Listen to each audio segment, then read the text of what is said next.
Your stress, the way that you cope and manage your stress can cause your blood sugars to be elevated. Your sleep is so important. I don't care if you are on the strictest diet. I don't care if you are vegan. If you are not sleeping properly and you have a diagnosis, your blood sugars are going to be haywire because sleep really regulates so much.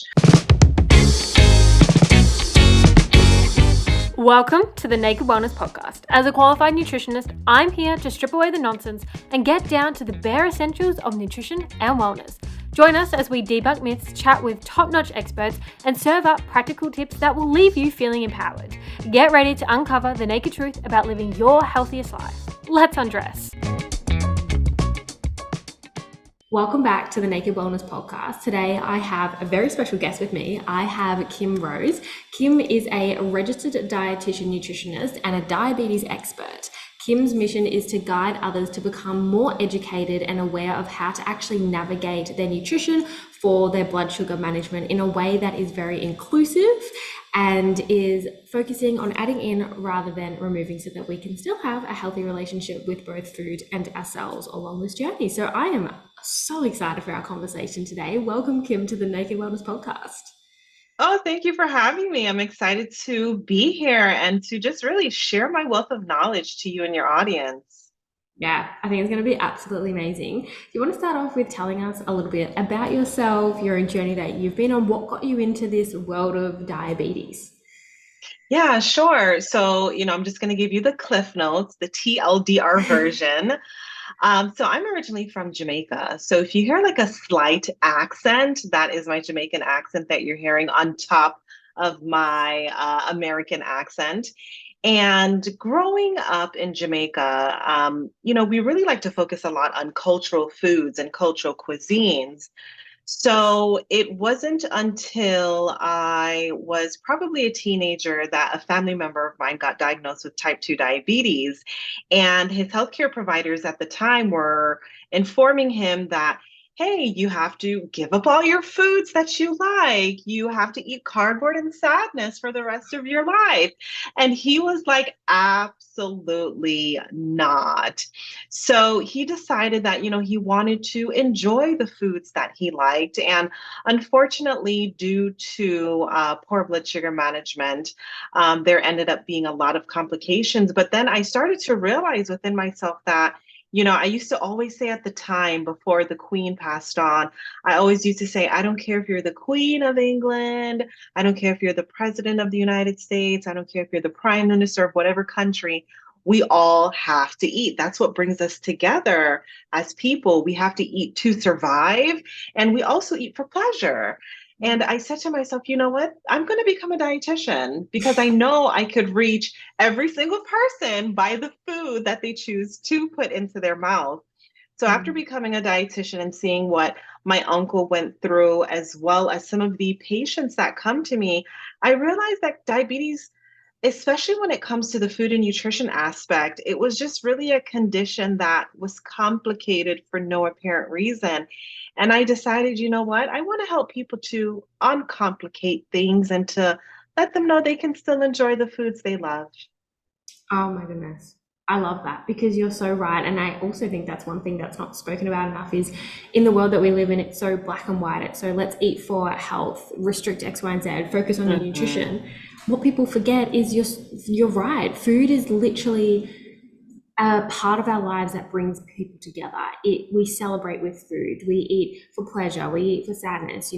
Every event and Right. circumstance that we have in our life, typically there is food and there's different meals that mean different things to different people. And when we can lean into that and acknowledge that that is such a huge part of all of our lives, you then get to work with that, not against that. And I just love that that's your approach and what, an amazing journey you've been on to discover the specific area that you want to work in. And obviously it's something that's so close to your heart and you've been able to see something firsthand, which means that when you're working with your clients as well, you have that level of understanding of what they're also going through, which is very, very powerful. Yeah, thank you. Thank you very much for that. I think you hit the nail right on the head, and you really honed into the fact that food is a important part of all our lives. And I think, once we begin to realize that and then peel away at the diet culture which social media really promotes, it really opens us up to realizing that food is not morally good. It's not morally bad, even if you have a disease condition. Yeah, 100%. And I have worked with quite a few clients who have diabetes, and the doctors have told them, Mhm. you need to stop eating X, Y, and Z as of today. And Right. as soon as you tell somebody you can't have it, all of a sudden they want it even more. So these people come to me being like, Mhm. I was told, I can't have sugar anymore, I can't have carbs anymore, but yet it's all I'm thinking about Mhm. 24/7 now. I just, I see the chocolate bar in the Right. cupboard and I want to eat the entire thing because it's that restricted food. It's become a forbidden fruit effect. And that Right. kind of mentality can be so unhelpful because then you're thinking about food 24/7. You don't feel like you're in control anymore, and it's taking you away from being able to do all the other things that you want to do in your life. I agree. I agree. Yeah. Did you want to start off also with telling us maybe the difference between type 2 diabetes and pre-diabetes for our listeners who might not be so familiar with these terms? Yeah, that is another good question. So, there's actually many different types of diabetes, but for all intents and purposes, it's broken down into the two oldest categories, which is type 2 as well as type 1 diabetes. So, let me start off with type 2 because that's the population that I see the most. So, type 2 diabetes was once thought to be adult onset type of diabetes where you only got it after you became an adult and you were 45 years old and you started putting on all of this age related factors as well as weight related factors. But now literature is showing that's not necessarily true. What we once believed was the onset of type 2 diabetes is now being found in small children. So, type 2 diabetes is considered to be a lifestyle condition, while type 1 diabetes is considered to be an autoimmune condition. So, for no apparent reason, your body just really starts attacking certain cells of the pancreas, which produce insulin. So, type 1 diabetes was once thought to be juvenile diabetes, only children got it. But now you're hearing of cases where 60-year-olds and 70-year-olds are being diagnosed with type 1 diabetes as well. So there's a lot of gray area when it comes to type 1 and type 2 diabetes. There's no distinct line of demarcation because there's certain genes that are switched on and certain genes that are very similar to both types of diabetes. And then to make things even more complex, now there's type 1.5 Ooh. diabetes. So very interesting. And really, type 1.5 diabetes is a form of type 1 diabetes that occurs when you're older. So it is still an autoimmune condition. Okay, interesting. And I guess, it's for so many people because it can pop up at any point in time in your Yes. life. Is there a way that you can find out if you have the gene, or is it something that you have to be aware of or conscious of things that you're doing and the factors that influence that as well? Yes, yes, that's a good question. So, one of the things that they do, so they take a test called the hemoglobin A1C test, and that gives you a number, which basically tells you for the last 3 months how much sugar your red blood cell has been holding on to. So, once you get the hemoglobin A1C test, the next test that I like to tell my clients that they need to follow up with their healthcare provider with is to do an antibody testing. So basically, the antibody testing is to really differentiate, do you have the antibodies that are attacking your specific pancreas?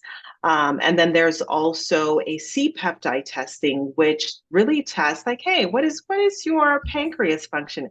Is it producing enough insulin? So really those three tests, the antibody GAD, the C-peptide, and the hemoglobin A1C really helps to give you like a line of demarcation between, okay, well, you have diabetes, but what type of diabetes is it? Right. And what symptoms or things would you be experiencing to be like, okay, I need to go and get these tests done? Yes. So there is a plethora of different symptoms that can occur if you feel that your blood sugars may be elevated. So one of the first symptoms that I always ask people is, have you had unexplained weight loss? And with your weight loss, I'm not speaking about, oh, you're losing a few pounds, stones, kilograms. I'm not sure what you guys use in Australia. I'm not talking about like a few insert whatever measurement of weight. I'm talking about like a drastic weight loss.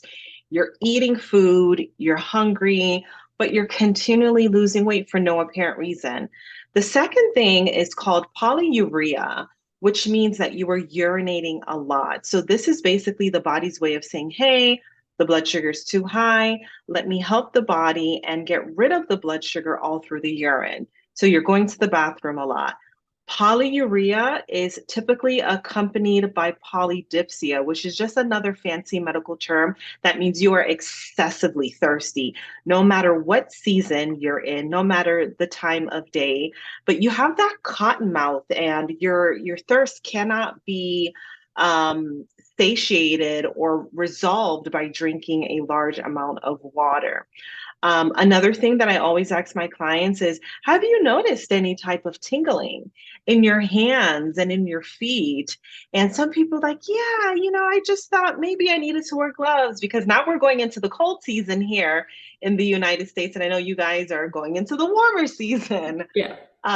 But definitely that tingling, which is neuropathy, is also a form of your body telling you, like, hey, your blood sugar is high.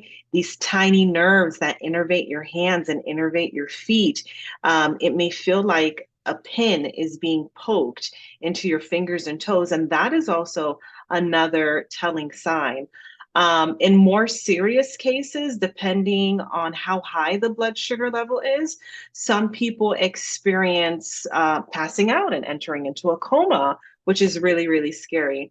Other individuals may think that, hey, someone is acting like they're drunk, not realizing that a high blood sugar can cause a cognitive reaction where you are delayed and you're just not thinking correctly. So there is actually like a whole slew, but I just really highlighted the main ones that I see, but there's a whole slew of signs and symptoms. And so I guess it's about tuning into your body as well. If something feels off, going and getting the tests done, going and getting the answers that you need. Because is there something, if this goes undiagnosed, is that it's something that it can lead to? Is that a problem? Yes, yes, it Okay. is.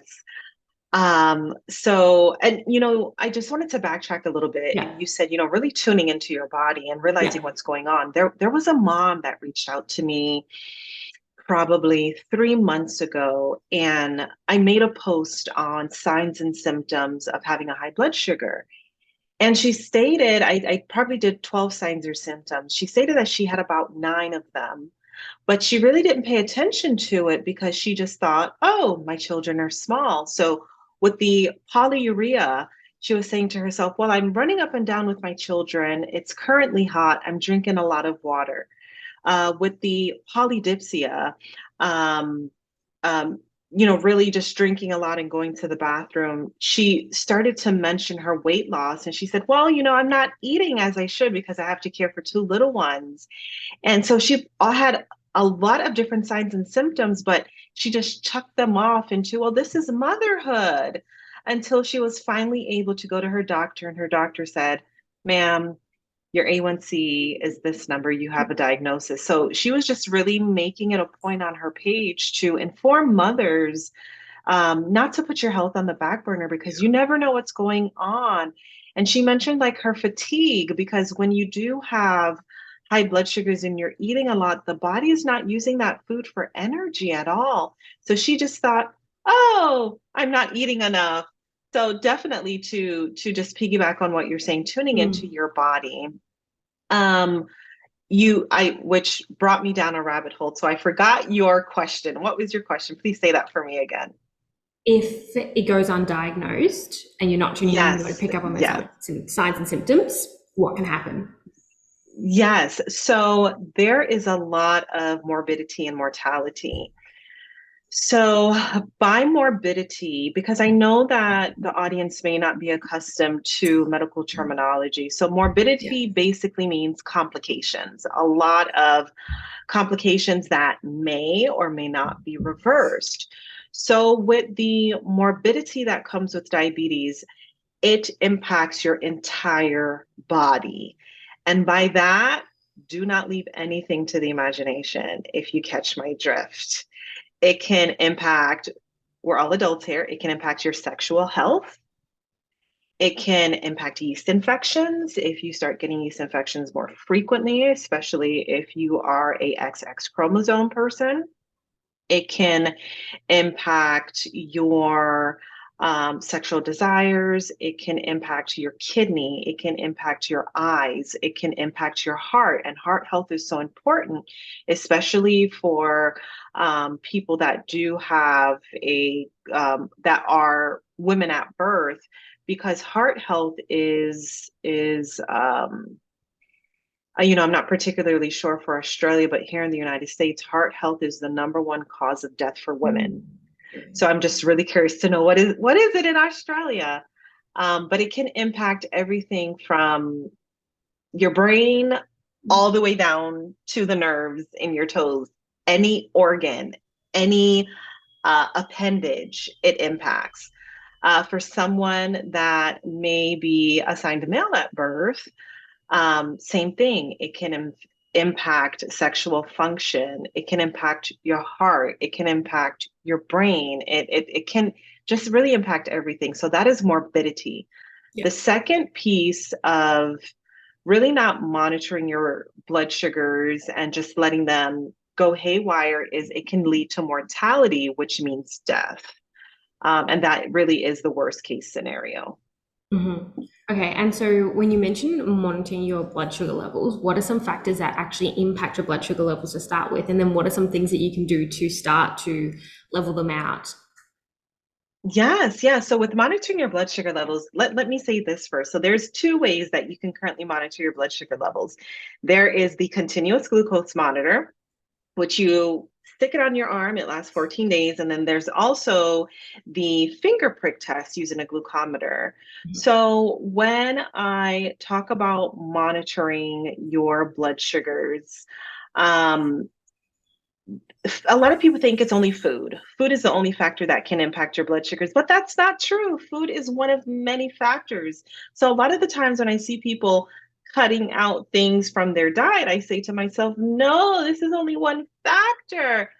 And of course, mainstream media has vilified food. But your stress, the way that you cope and manage your stress, can create a hormone cascade that can cause your blood sugars to be elevated. Your sleep is so important. I always tell people, I don't care if you are on the strictest diet. I don't care if you are vegan. If you're not sleeping properly and you have a diagnosis, your blood sugars are going to be haywire because sleep really regulates so much. Menstrual cycle or menopause really impacts your blood sugar. Some people may notice that a week before their cycle starts, their blood sugars are all over the place, and that's because of the hormones that your body has to compete with. Elevation. Depending if I had this one friend of mine that went hiking and she had a type 1 diabetes and her blood sugars were all over the place. The seasons impact your blood sugar, especially seeing that it's getting hot now in Australia. Mhm. You may find, especially because you're getting hot, you're sweating. When you sweat, you're losing fluid from your body. That means your blood is more concentrated, especially with sugar. Your blood sugar may go up. So there's a plethora of different factors that can impact your blood sugars. Mhm. Wow, so many different factors to take into consideration. And so, if somebody's wanting to start to balance their blood sugars out more, where can they start, or what are some simple strategies that they can start to put in place, or where should they start to look to do that? Yeah, so the first strategy that I always recommend, and I'm going to give you guys my trademark secrets. So I always tell people You have to start with the foundation, and the foundation is meal timing. What are your meal times? Because I see two extremes quite often.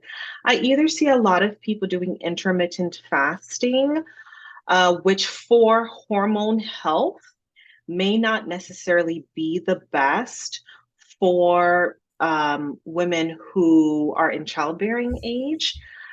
Or I see people eating every 2 hours, which also is not the best because that can cause your blood sugar level to rise. I like to tell people to have scheduled meal times and to stagger their meals when they're awake about every 4 hours.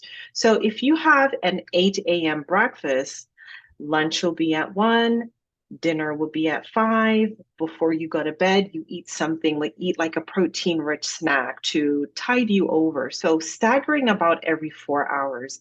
Some people need a smaller window, about every 3.5 hours. So about 3.5 to every 4 hours. See what your body says. The second thing is protein. Protein is a very sexy nutrient, if I may say that. And protein actually helps to manage your blood sugars properly. It doesn't cause these huge spikes. So I like to tell people make sure that they're getting a range between 20 to 30 grams of protein at each meal. I also tell people my third tip is fiber. Fiber is so important. Even fiber from fruits, because I know there's a lot of fruit fear out there, and fruits should not be feared. They have fiber, they have vitamins, they have nutrients, they have minerals. I love fruit.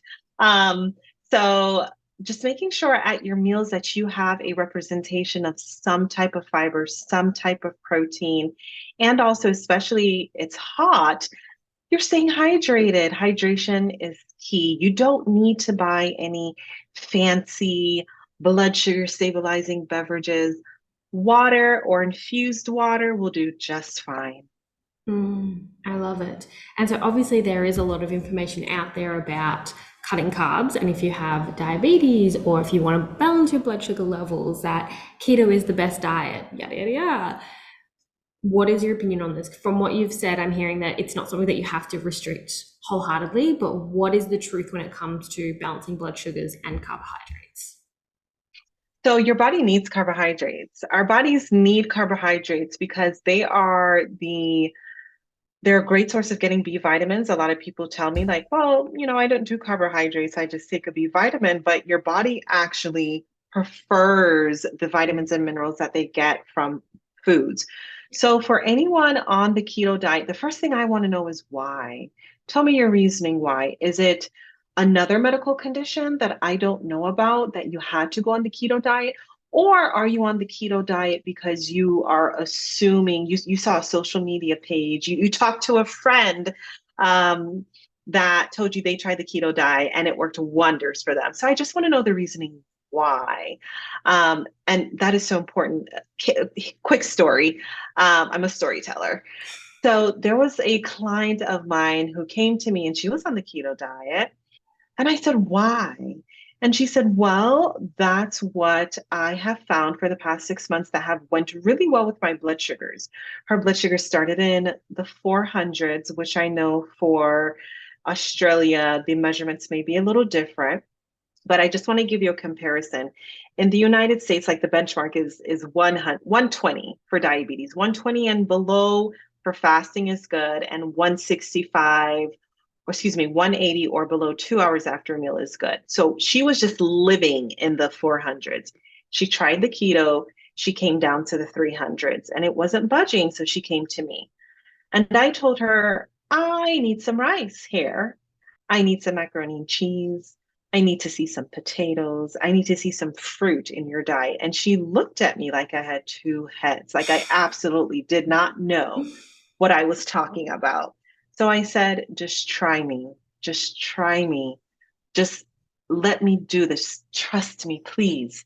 So after working with her for 6 weeks, her blood sugars came down to the 140s because I had her implement carbs back into her diet.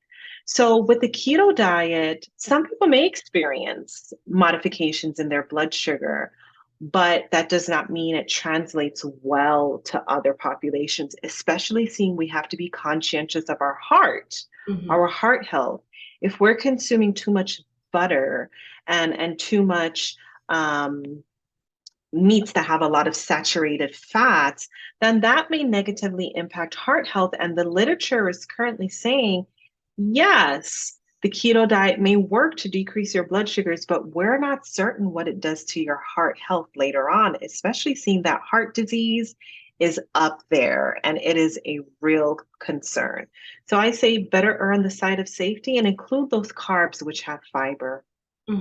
I love that. I think it's such a holistic way of approaching it. And as humans, and so many people that I've spoken to that have been on the keto diet, they crave carbs. And I always say that that's Mm, literally, the body is so much smarter than we ever give it credit for. And it will tell you what it mm, needs when it needs it. You're craving carbs for a reason, and if you can start to work with your body rather than against it, you're going to be able to achieve the goals that you want to achieve. I would be really curious to know, because I know that there is a lot more from what I'm seeing, uh, I mhm. guess information, but this way of health that is coming about where people without diabetes are also starting to wear the blood sugar Yes. monitors in their arm. And I know that there's a couple of brands that are coming out that have apps associated with it to tell you foods to that spike your blood sugars, foods that don't, foods that balance everything out.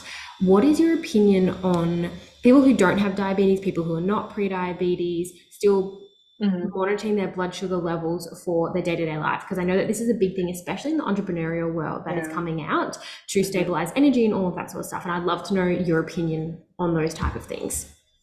Yeah, so I really think it all depends on the person. So, with some of the clients that I work with, some of them do have a history of disordered eating and eating disorders. And for them, I don't recommend a continuous glucose monitor because I know that it's quite easy for them to fall back into obsessing over their foods and their numbers and what is considered quote unquote good and what is considered bad. So I look at everyone quite individually. I know in a lot of the health spaces that a lot of people are wearing the CGMs. And if you're a person that just simply wants information and may and will not obsess about it, to get a CGM for 14 days, go ahead. But if you're a person that does have a history of eating disorders or any type of diagnoses related to obsessive compulsive disorder, then I say that it may not be helpful. It may actually be hurtful for you. Additionally, the same thing goes with the pricking of the finger. I'm quite careful with my clients who I know have a history. I'm quite careful of how frequently I tell them to monitor. There may be some days I don't tell them to monitor at all, especially if I see that they're spiraling down. I would just say, you know what, nourish your body. I noticed at this meal that you did not have a fruit, so I want you to have a fruit as a snack.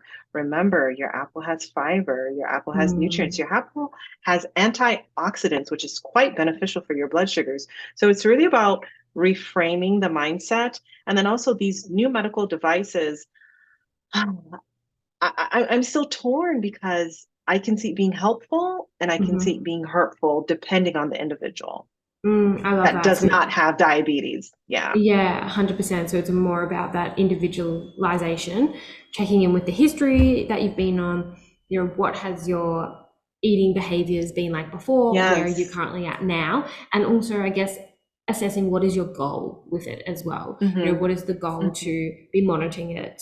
And like you said, is it going to become obsessive? Is it going to lead to restricting or obsessing over things? Because at the end of the day, if you don't have diabetes, you can very well learn how to tune into your body and listen to all of the different signs and symptoms that it's giving you throughout the day and give it what it needs when it needs it. I agree. I agree. And then also with that too, just making sure that you're getting your yearly checkup from your doctor, Yeah. getting your blood work done. What is your blood work saying?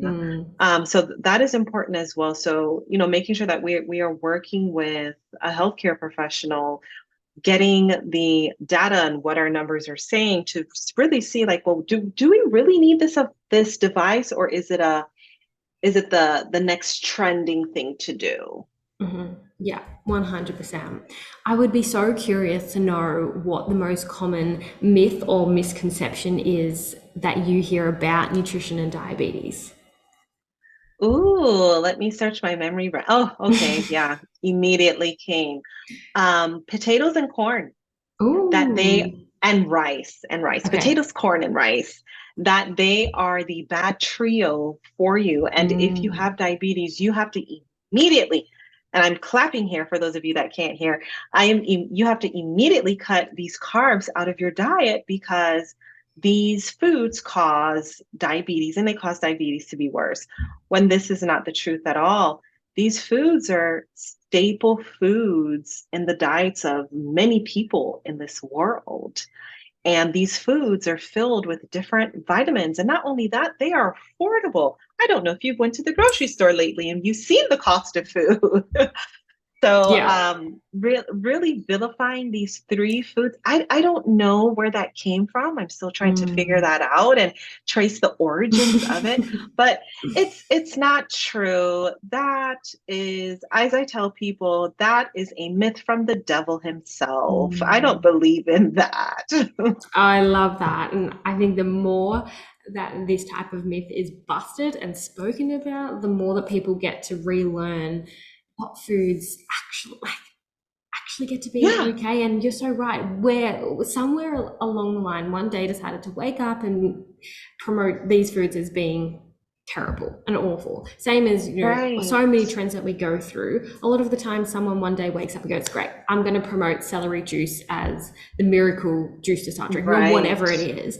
And then as soon as social media get a hold of it and run with it, of course, like it is so confusing and overwhelming for the general population to filter through all of these different information and facts that are thrown their way Hmm. every single day, and things are constantly changing. And even if you look back through a history of food and the way that we approach it through media, every food group has gone through its period of being demonized, whether it's fats, whether it's Hmm. carbs, Hmm. whether it's sugar. It's they've all gone through their time period. And I feel like there is slowly starting to be this movement away from it, and a lot more awareness that all foods get to have a place in your diet. You don't have to Hmm. restrict anything, not the potatoes, not the corn, not the rice, not the carbs, not your favorite foods, which is really powerful. And I love that you personally are also bringing so much light to this, especially in an area in health where it is so heavily villainized. Yes, yes. It's actually my one of my passions because Mm, I'm really tired of seeing like we're in 2023. Why are we still telling people to cut out certain foods? Where did that come from? yeah. So it's actually a passion of mine. I love it. It's amazing. Now, I have some quick fire questions for you, Kim. Are you ready for these? Yes, yes, Cool. yes. What is one thing that you must do every morning to set your day up? I have to drink water and I also have to pray and meditate. Love it. Have to. Too much going on not to do that.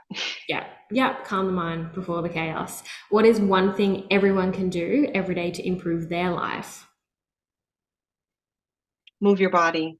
Mm, I Yeah. love it. It really helps with decreasing your blood sugars and just retaining mobility.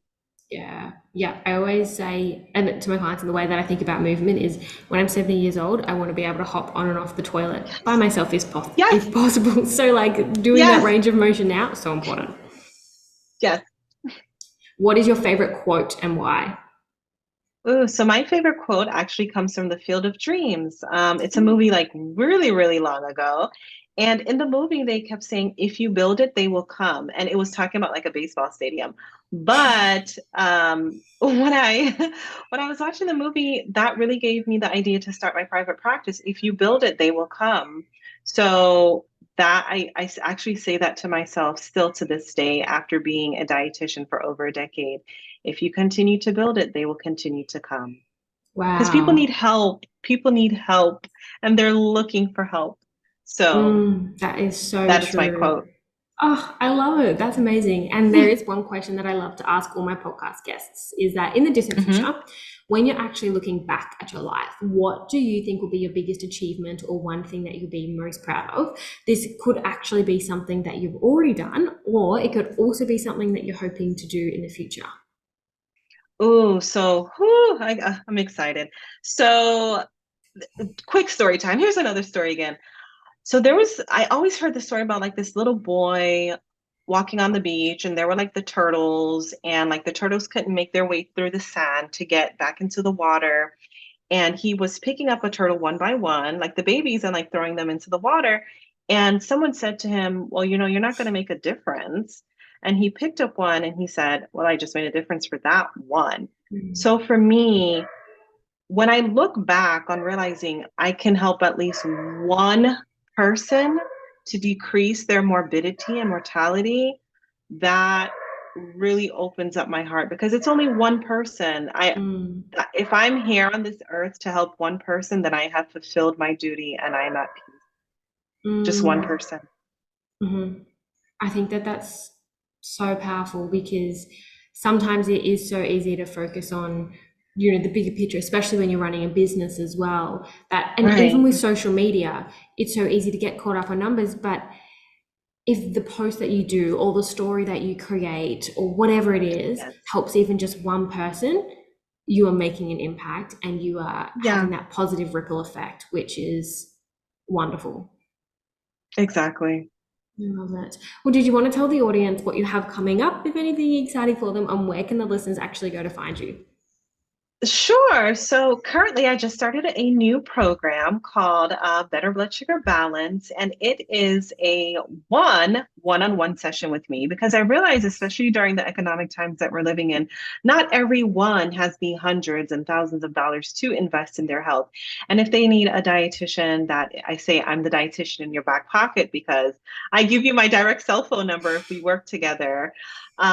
Just someone to bounce like, hey, am I eating right? Hey, are my blood sugars responding right? I do have that program currently available. You can find me on Instagram at the Blood Sugar Nutritionist or on TikTok as Blood Sugar Nutritionist.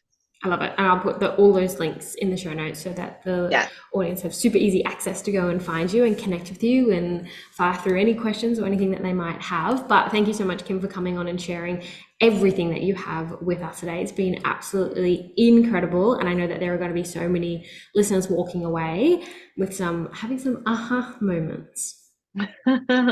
Thank you so much for having me. I appreciate it. What an amazing episode today with Kim. If you actually know somebody who is struggling with their blood sugars, has diabetes, prediabetes, relates to any of the signs or symptoms that Kim mentioned in our episode today, I would love for you to send this episode to them. And as always, I love connecting with every single one of you over on my Instagram, which is just KJ Wellness with 3 S's. I hope you have the most incredible day or night whenever you are listening to this episode, and I will chat with you in the next one very soon. Until then, you take care. Bye.